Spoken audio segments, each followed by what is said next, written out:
Assalamualaikum warahmatullahi wabarakatuh. Salam sejahtera untuk kita semua. Bagaimana kabar kalian hari ini?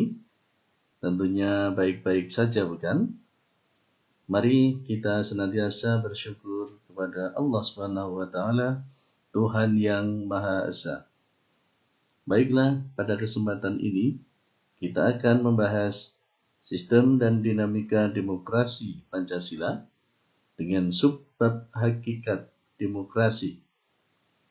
Setelah mempelajari materi ini, diharapkan kalian mampu memahami pengertian, klasifikasi, dan prinsip-prinsip demokrasi. Nah, pada pertemuan ini kita akan fokus membahas tentang hakikat demokrasi yang meliputi pengertian demokrasi, klasifikasi demokrasi, dan prinsip-prinsip demokrasi. Kata demokrasi berasal dari dua kata dalam bahasa Yunani, yaitu demos yang berarti rakyat dan kratos atau kratein yang berarti pemerintahan. Sehingga demokrasi dapat diartikan sebagai pemerintahan rakyat. Menurut Kamus Besar Bahasa Indonesia, demokrasi merupakan istilah politik yang berarti pemerintahan rakyat. Hal tersebut dapat diartikan bahwa dalam sebuah negara demokrasi, kekuasaan tertinggi berada di tangan rakyat dan dijalankan langsung oleh rakyat atau wakil-wakil yang mereka pilih di bawah sistem pemilihan bebas. Dalam pandangan Abraham Lincoln, demokrasi adalah suatu sistem pemerintahan dari rakyat, oleh rakyat dan untuk rakyat. Artinya, rakyat dengan serta-merta mempunyai kebebasan untuk melakukan semua aktivitas kehidupan, termasuk aktivitas politik tanpa adanya tekanan dari pihak manapun. Karena pada hakikatnya yang berkuasa adalah rakyat untuk kepentingan bersama. Dengan demikian, sebagai sebuah konsep politik, demokrasi adalah landasan dalam menata sistem pemerintahan negara yang terus berproses ke arah yang lebih baik. Nah, berikutnya kita lanjutkan dengan klasifikasi demokrasi. Demokrasi telah dijadikan sebagai sistem politik yang dianut oleh sebagian besar negara di dunia. Meskipun demikian, dalam pelaksanaannya berbeda-beda, bergantung dari sudut pandang masing-masing. Keanekaragaman sudut pandang inilah yang membuat demokrasi dapat dikenali dari berbagai macam bentuk. Berikut ini terdapat beberapa macam bentuk demokrasi. Yang pertama, berdasarkan titik berat perhatiannya. Kedua, berdasarkan ideologinya. Dan ketiga, berdasarkan proses penyaluran kehendak rakyat. Dilihat dari titik yang menjadi perhatiannya, demokrasi dapat dibedakan ke dalam 3 bentuk, yaitu demokrasi formal, demokrasi material, dan demokrasi gabungan.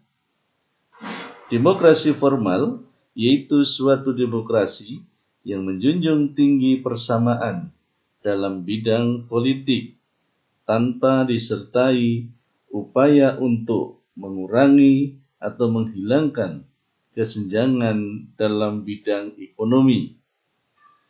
Bentuk demokrasi ini dianut oleh negara-negara liberal. Berikutnya, demokrasi material. yaitu demokrasi yang dititikberatkan pada upaya menghilangkan perbedaan dalam bidang ekonomi, sedangkan persamaan dalam bidang politik kurang diperhatikan, bahkan kadang-kadang dihilangkan. Bentuk demokrasi ini dianut oleh negara-negara komunis. Dan yang ketiga adalah demokrasi gabungan, yaitu bentuk demokrasi yang mengambil kebaikan serta membuang keburukan dari bentuk demokrasi formal dan material. Bentuk demokrasi ini dianut oleh negara-negara non-blok. Berdasarkan ideologi yang menjadi landasannya, demokrasi dapat dibedakan ke dalam dua bentuk, yaitu demokrasi konstitusional atau demokrasi liberal, dan demokrasi rakyat atau demokrasi proletar. Demokrasi konstitusional atau demokrasi liberal yaitu demokrasi yang didasarkan pada kebebasan atau individualisme. Ciri khas pemerintahan demokrasi konstitusional adalah kekuasaan pemerintahannya terbatas dan tidak diperkenankan banyak melakukan campur tangan dan bertindak sewenang-wenang terhadap rakyatnya. Kekuasaan pemerintah dibatasi oleh konstitusi.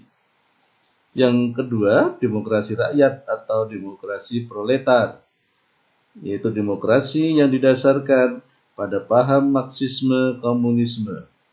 Demokrasi rakyat mencita-citakan kehidupan yang tidak mengenal kelas sosial.